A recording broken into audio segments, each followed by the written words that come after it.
Welcome to another episode of MarketSense, where we break down key economic concepts and issues to help you better understand and make smarter economic decisions. My name is Dr. Taufik Kolawole. Welcome again to MarketSense.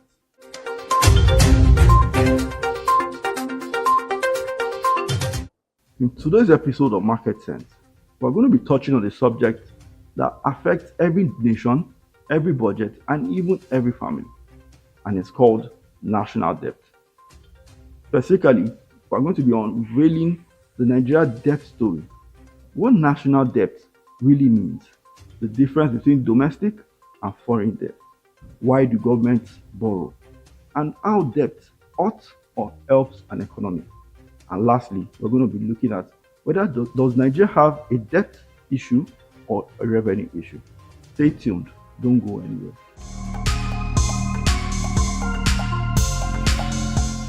So in simple terms, what is national debt? National debt is the total amount the government owns within its borders and outside its borders.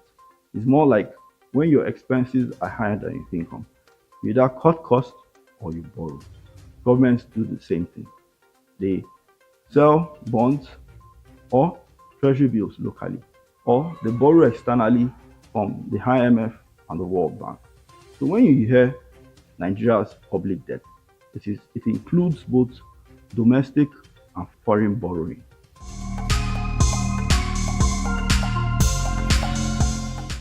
Domestic debt is the money government borrows within Nigeria in naira from banks, from pension houses, while foreign debt is the money government borrows outside Nigeria, usually in dollars and euros, from international lenders like the IMF or the World Bank, or from issuing out euro bonds.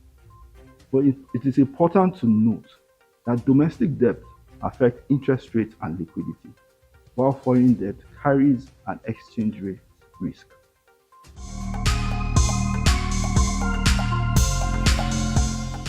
Why does government borrow? This is majorly because of budget deficit. If government spending on salaries, infrastructure, subsidies is higher than revenue from oil and taxes, government has to borrow to fill the gap. Most countries in the world do this. Debt itself is not bad. In actual fact, it can help stimulate economic activity if used for productive investment such as roads, power, healthcare, and education. So the real question here is, what are we borrowing for? If we borrow for recurrent expenditure, that is consumption, not investment, and that does not generate return to pay back the debt.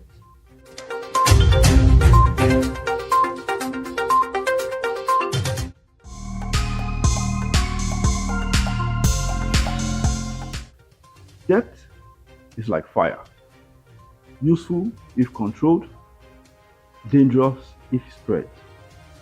Debt is good when it finances productive investment and growth, when the interest rate is low and the economy is expanding, and also when it is transparent and sustainable.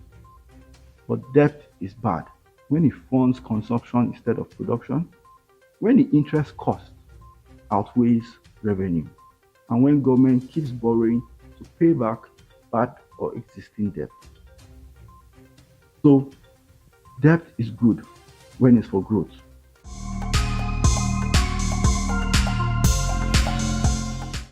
Now let's look at Nigeria's debt figures. The Debt Management Office, as of December 2024, stated that Nigeria's debt stood at 144 trillion, our revenue at 25 trillion. Of the debt amount, 74 trillion was domestic debt, while 70 trillion was external debt. This is more like a 50-50 split. But by quarter one of 2025, Nigeria's debt had risen to 143 trillion, mostly from new borrowings.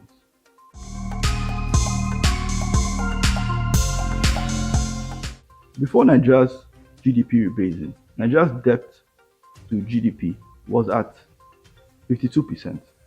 After rebasing, Nigeria's debt to GDP fell to 39%. below the 40% threshold set by the federal government. This looks good on paper. Nigeria's debt to GDP looks moderate, but Nigeria's debt to revenue is still alarmingly high. Nigeria's government revenue is less than 10% of GDP. That means for every 100 naira the economy produces, the government only earns 10 naira. And yet we owe 149 trillion naira. And that is why debt servicing takes a large sum of Nigeria's debt servicing. So the economy might look big, but the federal pocket is small. The message is clear. The issue isn't about how much we owe, but how little we earn. We borrow heavily because our tax base is small and our oil revenue is unreliable. If we can grow our non-oil revenue, block leakages from corruption, and channel our loans to growth-driven sectors, we can then be able to manage our debt better. But if we keep borrowing, this could spread just like a wildfire. So next time you hear that the Nigerian government is borrowing, the question on your lips should be, what are we borrowing for? And what is our revenue base? I hope you have learned one or two things in today's edition of MarketSense. Don't forget, click the subscribe button and share with friends and family. Let's continue to educate ourselves. And most importantly, say no to drugs, educate the mind, don't abuse it. See you next week.